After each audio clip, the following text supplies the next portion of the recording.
ধান উৎপাদনে দেশের শীর্ষ জেলা ময়মনসিংহে এখন বোরো কাটার মৌসুম।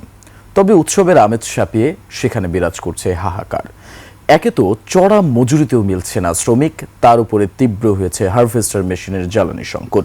এরই মধ্যেই কয়েক দিনের ভারী বর্ষণে ডুবে গেছে নিচু এলাকার ধান। এমন পরিস্থিতিতে চরম শঙ্কায় হাজারো কৃষক। ময়মনসিংহ বিভাগীয় প্রতিনিধি আতউর রহমান জুয়েলের তথ্য ও ভিডিওতে ডেস্ক রিপোর্ট।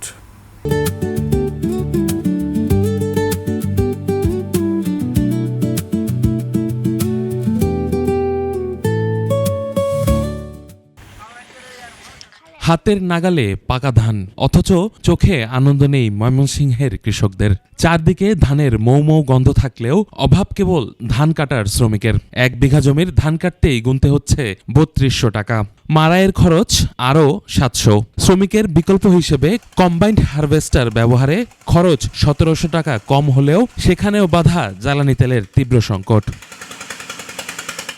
মরার উপর খাঁড়ার ঘা হয়ে দাঁড়িয়েছে টানা বৃষ্টি। এতে বিল ও নিচু এলাকার জমি এখন পানির নিচে। কৃষকদের অভিযোগ, স্থানীয় জলাশয়গুলোতে অবৈধ বাঁধের কারণে পানি নামতে পারছে না, ফলে সৃষ্টি হয়েছে জলাবদ্ধতা। বৃষ্টি হয়েছে, জ্বর হয়েছে, জ্বর হওয়ার পরে ধান বিছায় আসছে, বাইরে তো এবারে থেকে বিছাই আছে নিজেরা কাটতে হইতেছে, মারাই কল নাই, তেলের কারণে মিশিং টিশিং কিছুই পাইতেছি না, কামলারও পাইতেছি না, কামলারও রেট বেশি, তেল পাওয়া যেতেছে না। এরপরে যে কামলা তো পাওয়া যায় না। এক কাঠা জমিন কাটলে আপনার 1500 টাকা লাগে, কিন্তু ধানের দাম হয়েছে 700-800 যেমন।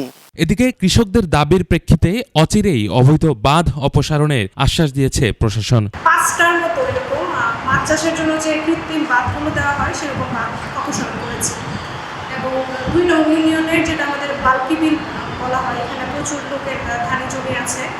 সেই জমি থেকে এখন যারা আবেদনকারী ছিলেন তারা এসেছিলেন এবং ওনারা এসে আমাকে ফিডব্যাক দিয়ে গেছেন। চলতি বছর জেলায় 2,63,910 হেক্টর জমিতে বোরো আবাদ হয়েছে।